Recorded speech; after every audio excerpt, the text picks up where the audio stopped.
अभी सुकृत सुमन जी एक भजन प्रस्तुत किए। हर हाल में खुश रहना संतों से सीख। संसार में संत बड़ा ही विलक्षण होते हैं। संत ही एक ऐसे व्यक्ति होते हैं जो सुख और दुख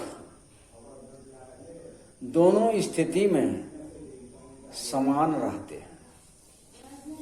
न उसे सुख अहंकार पैदा कर देता है या गलत ओर प्रभावित करता है, न दुख उसे अवसाद या और कोई अति चिंता या समस्या पैदा कर सकता है, क्योंकि संत सुख दुख में समान रहते हैं। और जो सुख दुख में समान रहते हैं वास्तव में वही सच्चे संत हैं। जो सुख में अति आनंदित हो गया,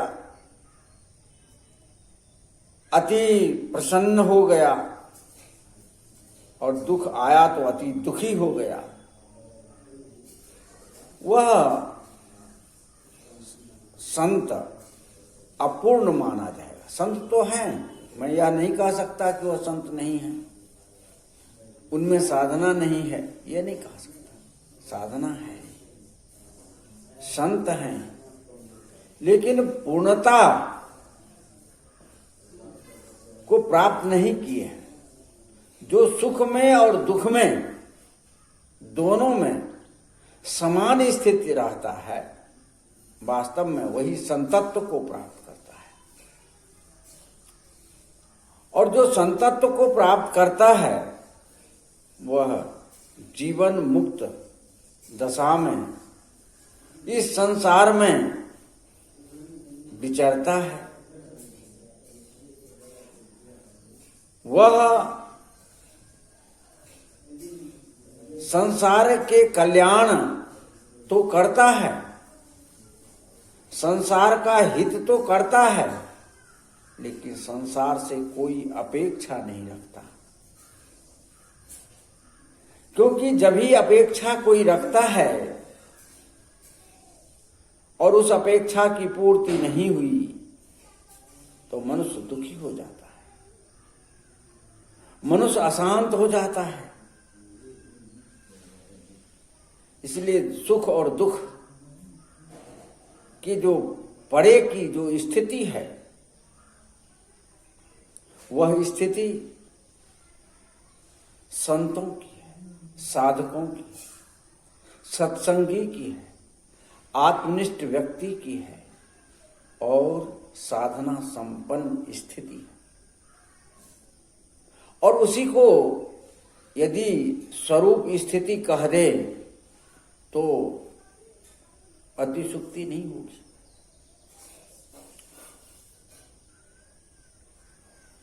उसी को स्थित प्रगस्य कह दें तो समुचित होगा। लेकिन जो सुख में जो दुख में विचलित हो जाता है, सुख में सुखी हो गया, वह दुख में दुखी होगा ही। जो दुख में दुखी होगा वह सुख में सुखी होगा ही, क्योंकि वह परिधि के अंदर है, वह संसार के अंदर है। सुख और दुख संसार में है, सुख और दुख मन में है, सुख और दुख शरीर में है। आत्मा की जो स्थिति है वहां न सुख है न दुख है, वह तो सदा पूर्ण है। आत्मा के लिए कहा गया है पूर्णमिदं पूर्णात पूर्ण मुदच्यते। आत्मा पूर्ण है, वह सदा पूर्ण रहता है, वहां अपूर्णता है ही नहीं, वहां इच्छा है ही नहीं, वहां ये कोई कामना है नहीं, निर्विकल्प अवस्था है, संकल्प विकल्प रहित अवस्था है। और जो इस अवस्था को प्राप्त करता है वही परम संत है, वही परम गुरु है, वही परम साधक है,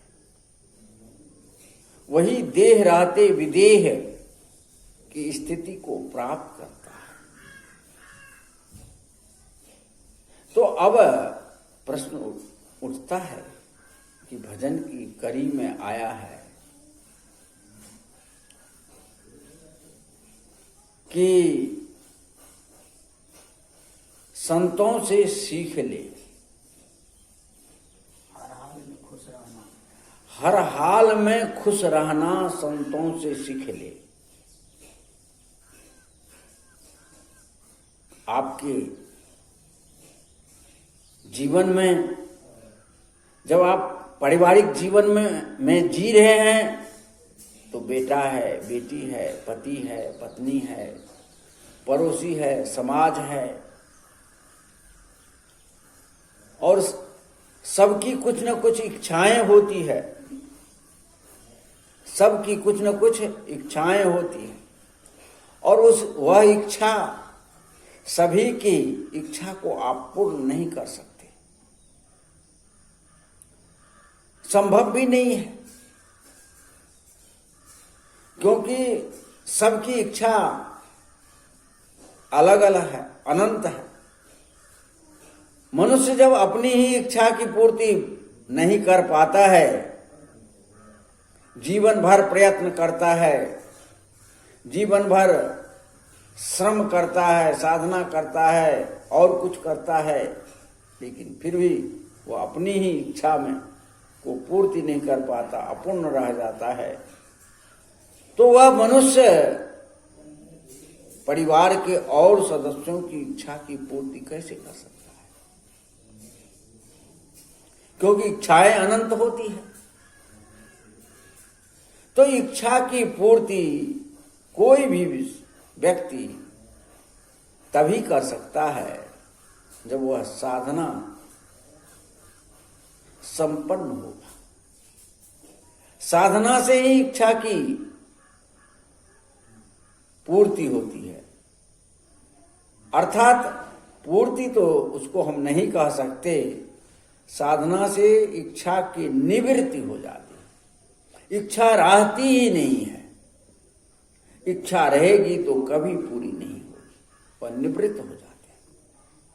इच्छा की निवृत्ति ही साधना है, और यह संतों से सीखने के लिए कहा, क्योंकि घर में है संत जो होते हैं दो तरह के होते हैं। एक तो घर में रह करके संत हो जाते हैं, एक घर द्वार छोड़ करके परिवार से मुक्त होकर के संतों के साथ रहते हैं या संत के रूप में अपना जीवन व्यतीत करते हैं।